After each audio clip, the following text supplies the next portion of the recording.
Hi guys, nagre-record ba ang ating video? Yan, nagre-record siya. So, ang topic natin for today is analysis of financial statements. So, kung naalala nyo sa chapter 3, diniscuss natin yung financial statements doon, no? And iniwan na natin yung discussion ng taxes. Okay, so kaya natin diniscuss yung financial statements doon kasi dito sa chapter 4, i-analyze natin siya. Okay, so, may ano tayo doon, di ba?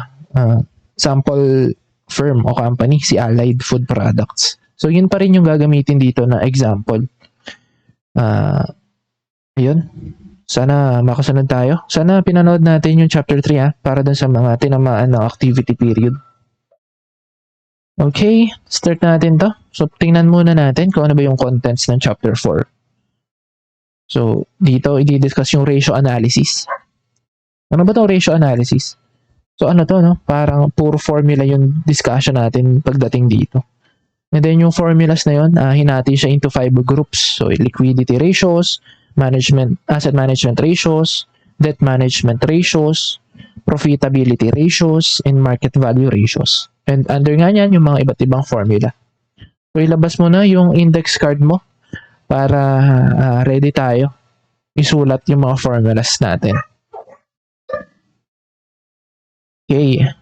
So, kaya mag-alala, mag-upload din tayo ng formulas from other authors kasi minsan nagkakaiba sila. May ibang authors na ganito yung formula, may iba na ganito. Pero, paano natin masosolve yung problem sa exams kung anong formula yung gagamitin natin? So, depende sa given. Okay? So, para dito sa case natin, since itong libro ni Brigham yung gamit natin, so gamitin natin yung formula ni Brigham. Okay? Kung may lalabas man na ibang problems, halata mo naman sa given kung anong formula yung gagamitin. So may difference man siya, konti lang naman. Okay, so mamaya natin siya makikita. No?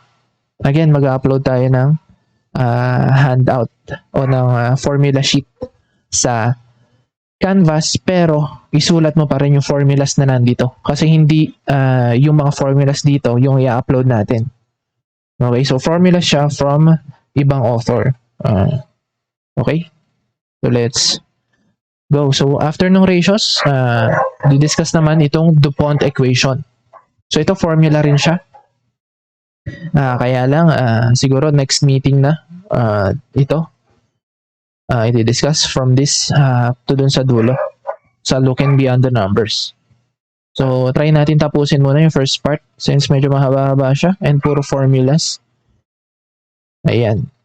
So let's start na guys.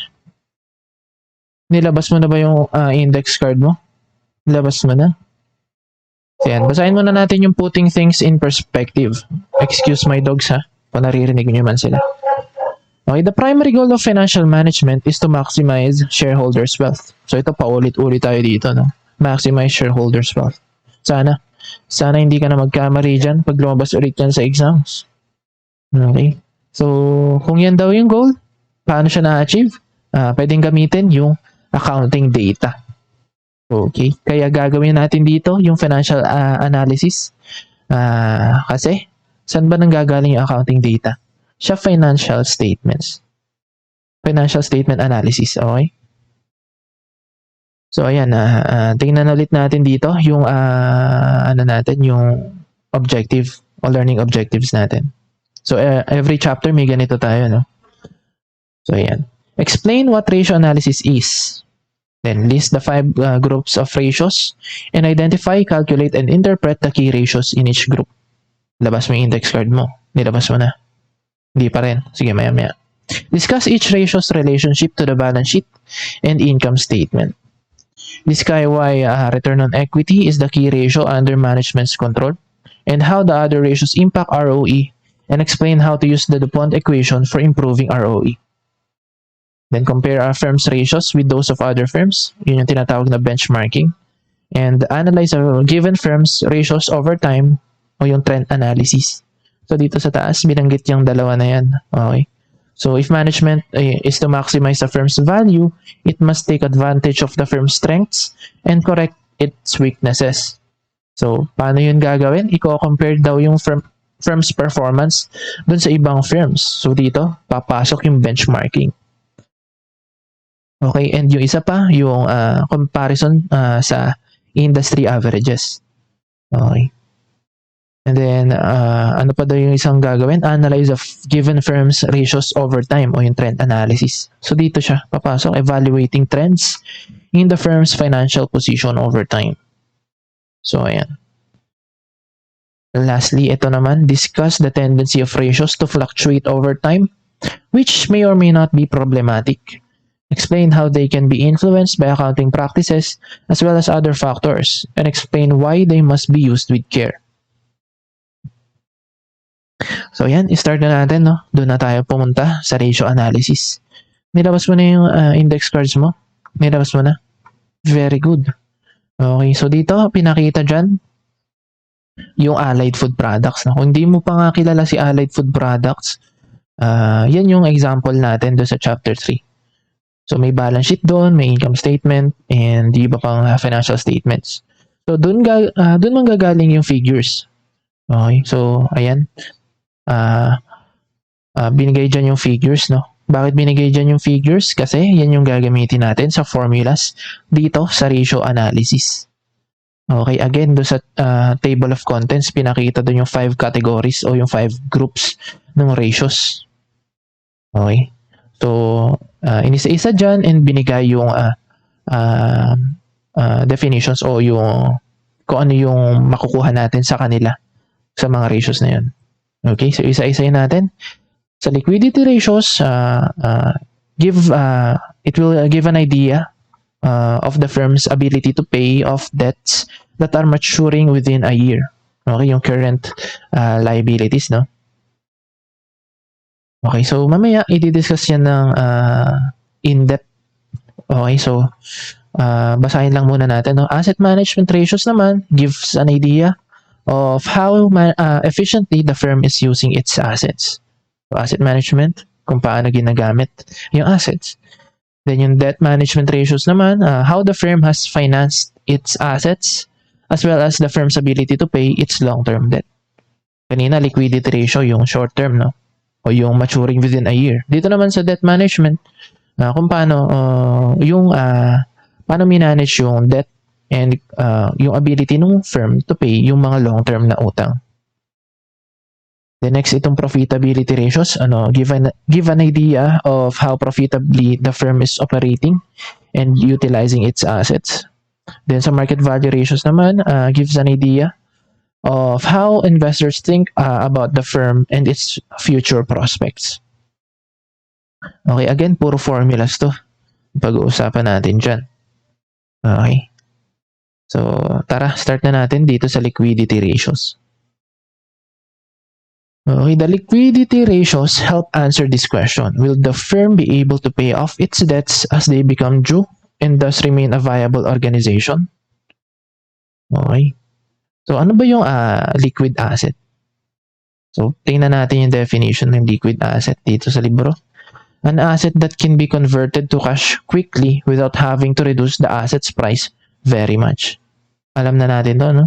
Sa basic accounting, no? Liquidity, yung concept ng liquidity. Okay, and what is the most liquid asset daw? Cash. Very good. Yan. So, tingnan natin nga yung definition ni liquid assets dito sa concept clip. Play natin siya. Liquid asset. Right, to keep this straight, think about the two different parts of this word. Asset, something of value. Then liquid.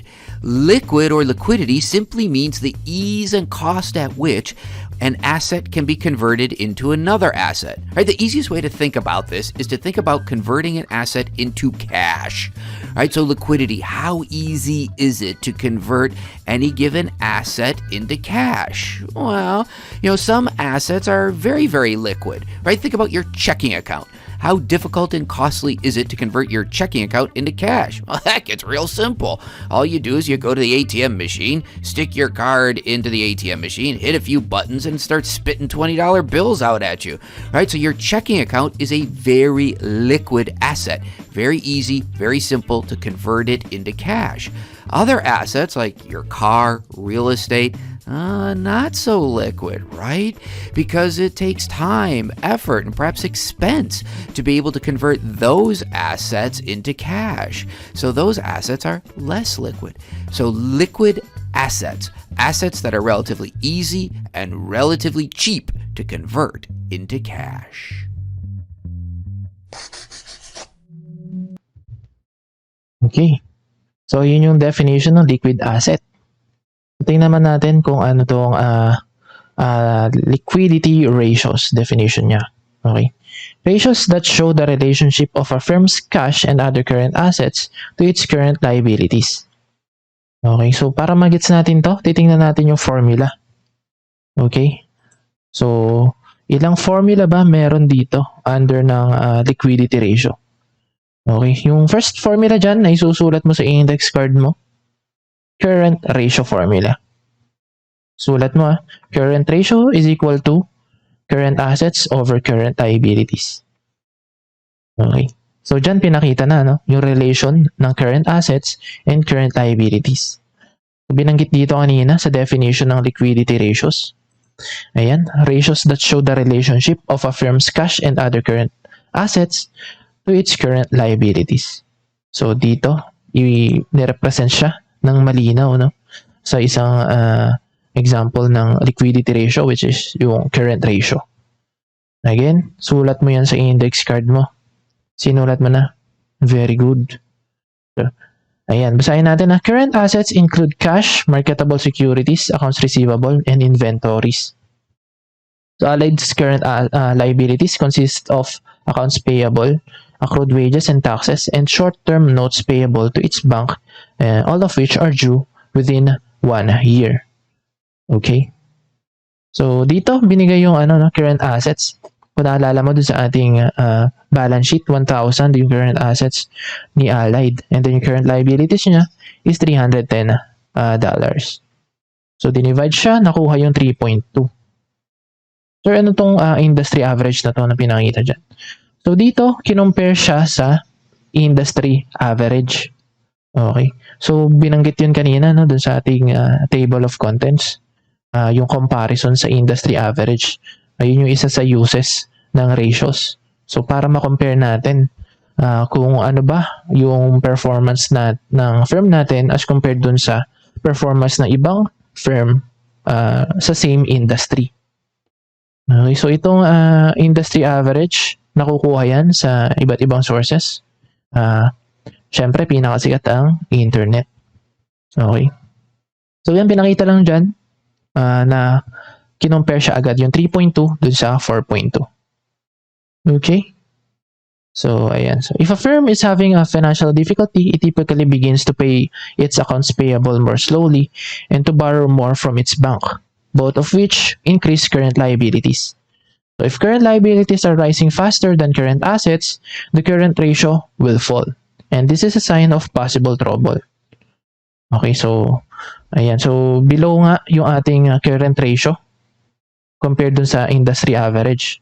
Okay? Therefore, its liquidity position is somewhat weak but by no means desperate.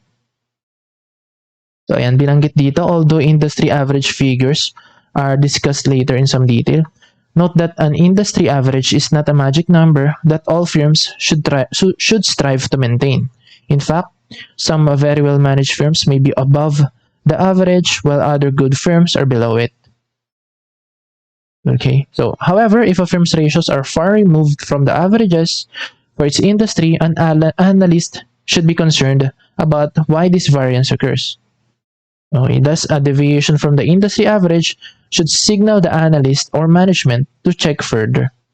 Okay, so dito, binanggit lang dyan yung application kung saan natin pwedeng gamitin yung kinumpit natin na ratio. Okay, so siguro mas ma-appreciate mo to pagdating mo sa mismong workplace na o dun sa mismong pag-manage mo ng sarili mong business. Pero ngayon, ang concern natin is yung sa formula.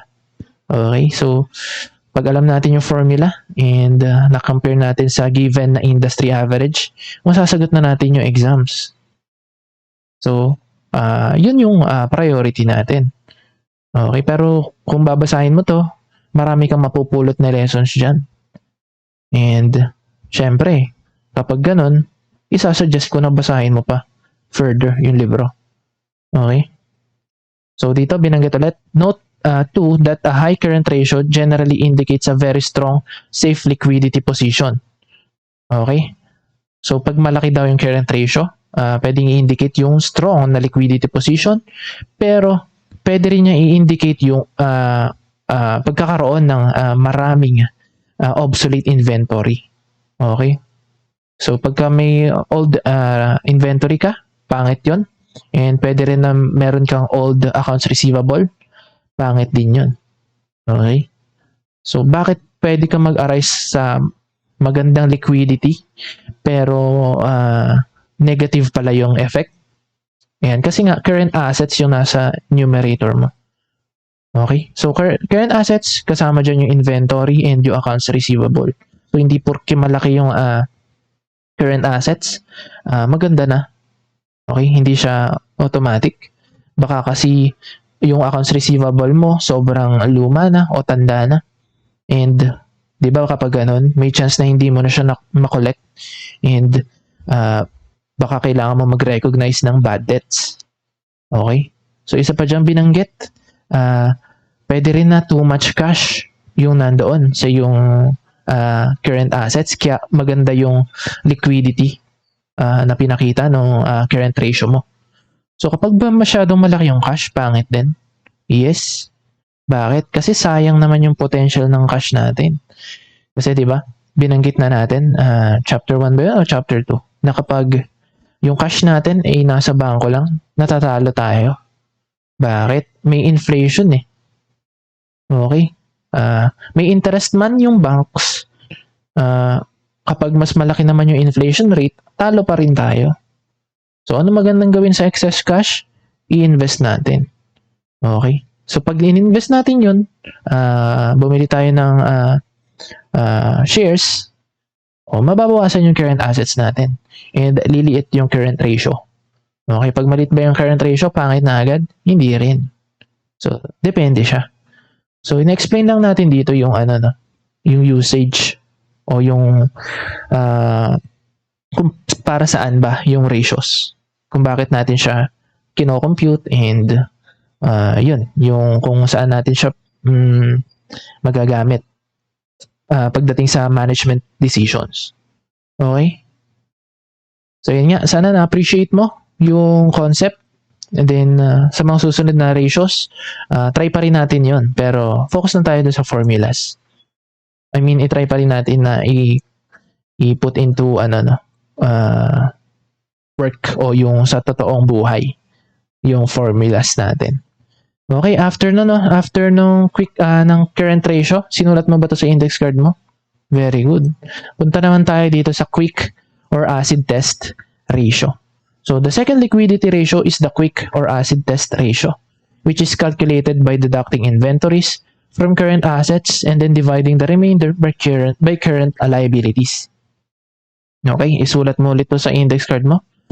Quick or acid test ratio is equal to current assets less inventories over current liabilities. Okay. So, yan yung formula niya. And then ito, sinubstitute yung given dun sa chapter 3 natin. Nakuha is 385 over 310. Nakuha yung quick ratio which is 1.2. And then given itong industry average, kinumpare lang ulit siya. Ayan. So, bakit inalis yung inventories dito sa current assets pagdating dito sa quick ratio natin? Okay, binanggit dito sa baba, inventories are typically the least liquid of a firm's current assets, and if sales slow down, they might not be converted to cash as quickly as expected. So, ayun yung reason, kung bakit inalis siya sa current assets pagdating dito sa quick ratio. Also, inventories are the assets on which losses are most likely to occur in the event of liquidation. Therefore, the quick ratio, which measures the firm's ability to pay short-term obligations without relying on the sale of inventories, is important. So, yun lang na pinagkaiba, na quick ratio dun sa current ratio. Inalis lang yung inventories. So, basahin natin yung footnote dito, no? Ayan. So, dito, binanggit yung isa pang alternative formula. Okay? Kasi nga, pwedeng magkaiba-iba. Depende sa author, yung formula. Okay? Some companies also report other current assets on their balance sheet. Our definition of the quick ratio would implicitly assume that these other current assets could be easily converted to cash. As an alternative measure, some analysts define the quick ratio as cash and cash equivalents plus accounts receivable divided by current liabilities. Okay? So, imbis na i-deduct yung inventories, inad na lang yung cash and cash equivalents and yung accounts receivable, and then divide sa current liabilities. Okay, this alternative measure assumes that the other current assets cannot be easily converted to cash. In the case of Allied, because it has no other current assets, the two measures would yield the same number. So dito pinakita lang yung pwedeng maging alternative formula. Pero since Brigham book ang gamit natin, focus tayo dun sa Brigham formula. Okay? And kung sakali man na may makita kang problem na kakaiba pagtapos ng course natin o dun sa review mo, madali mo naman ma-identify kung ibang formula yung gagamitin. Paano? Tingnan mo yung given. Okay? So, pag binigay yung current assets and yung inventories, malamang itong formula na to yung gagamitin. Paano naman kapag ang binigay is yung cash and cash equivalents and accounts receivable? Yung isang formula naman yung pwede mong gamitin. Paano pag binigay both? Magdasal ka. Okay? Hindi. Ma-identify mo yan. Pag lumabas sa choices, yung gamit yung isang formula and yung isang formula, hindi mo na palabas sa choices, malamang yung una mong ginamit na formula yung ginamit. Okay? Ganun lang. Maging maparaan tayo. Kayang-kaya natin yan. Okay? So, tara dito sa self-test. Okay, so wag na natin tong sagutin yung mga theory part, no? Okay, pwede naman. What are the characteristics of a liquid asset? So yung mga liquid assets, yung mga assets na easily convertible into cash. And give examples of some liquid assets. Bigyan na natin yung most liquid, cash. Okay, cash, hindi mo na nga kailangan i-convert into cash eh. Kasi pwede mo na siyang i-convert agad into some other form of asset. Kasi ganun, kaya liquid asset ang tawag sa liquid asset. Kasi para siyang tubig. Okay, it can take the form of its container, di ba? Ganun sabi sa ano natin yan? Anong subject natin? Chemistry ba? So, ayan. Then, ayun. Yung liquid assets, pwede natin i-convert into some other type of assets. Kaya sinabi dyan na liquid yung asset kapag convertible into cash.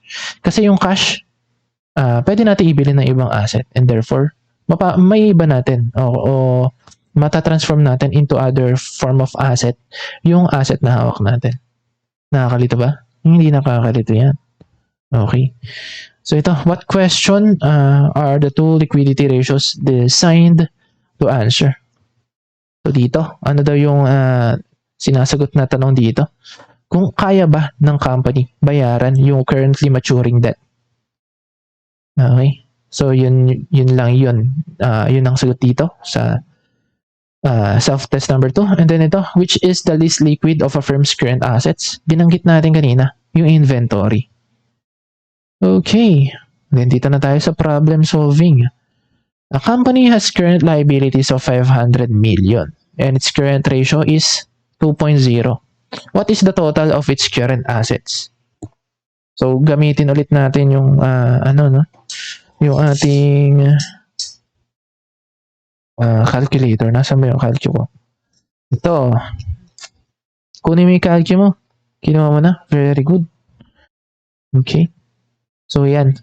Ilalatag lang natin yung formula. Okay. And then, i-substitute natin yung given para makuha natin yung hinahanap na item. Okay. Isasaksak ko lang yung aking pen tablet para magamit natin sa pag-solve. Then, handy-dandy paint. Okay, so ilatag natin, no? Ano yung formula ng ating current ratio? Current ratio is equal to current assets over current liabilities. Okay. So yan, latag natin yung given. No? A company has a current liability of 500 million. So, ilagay natin dito, 500 million yung current liability niya. And then its current ratio is 2.0. 2.0. So, ang nawawala is yung current assets. So, paano mo hanapin itong X na nawawala? Okay, multiply mo yung 2 doon sa 500.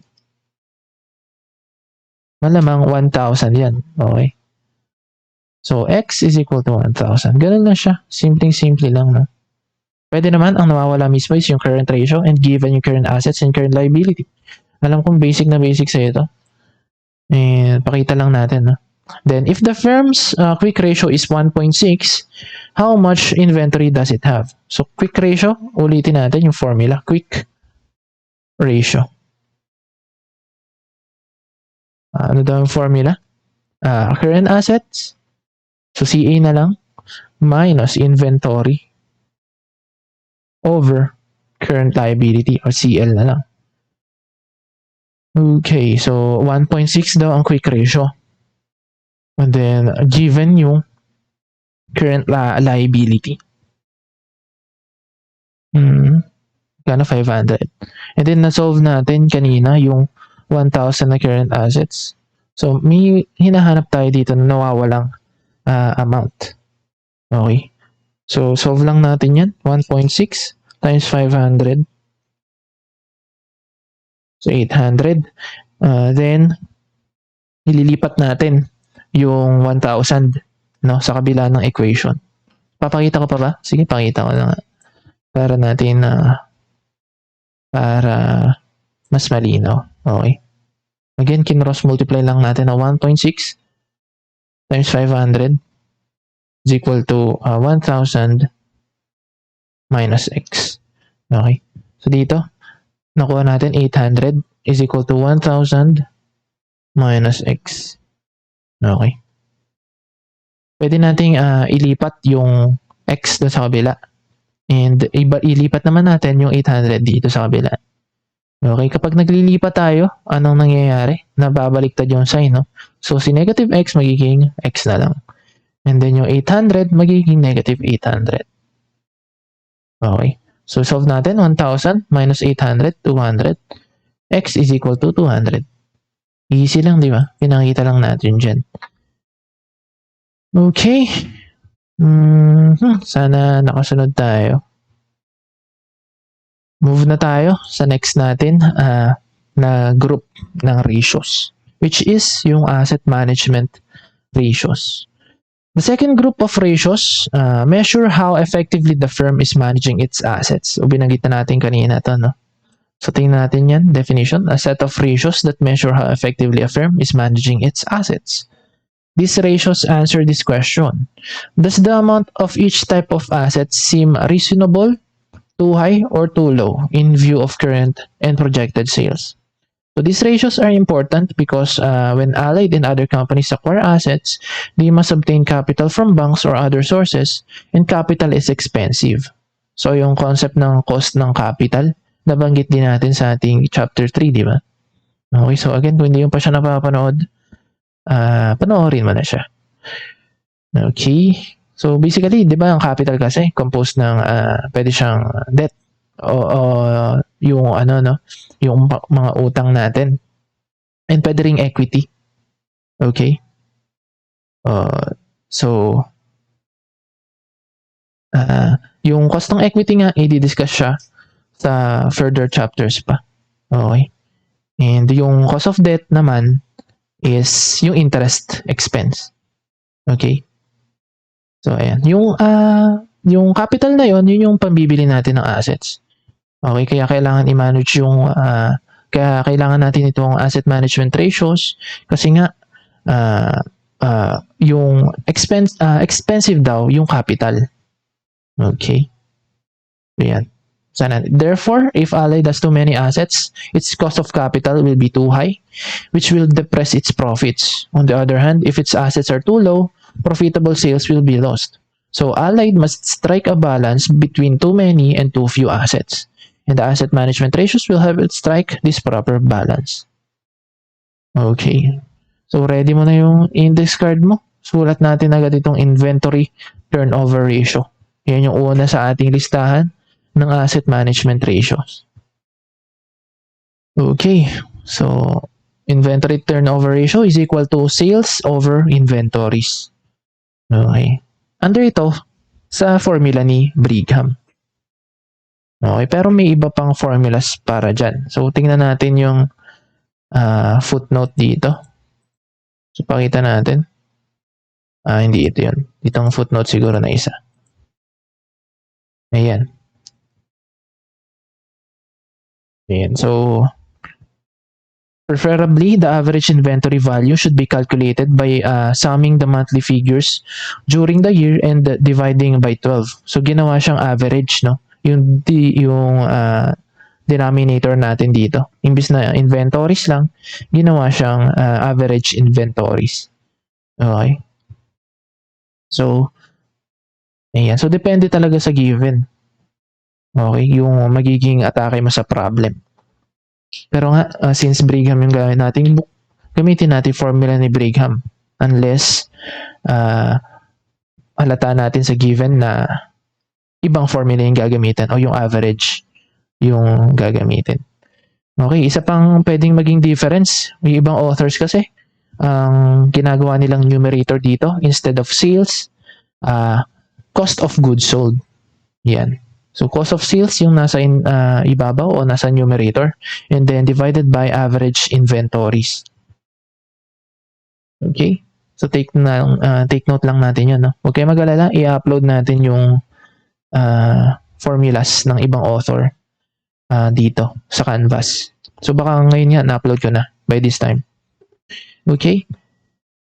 So, ayan. So, basahin natin na turnover ratios divide sales by some asset.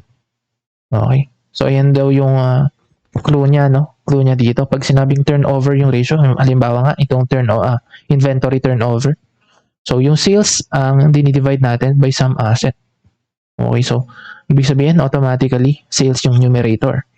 And then, yung pangalan ng turnover, yun yung denominator. Okay, so inventory turnover is sales over inventories. Okay. So, ayan na, nag-clue siya kung paano natin matatandaan yung inventory turnover ratio. Okay, sales divided by various assets.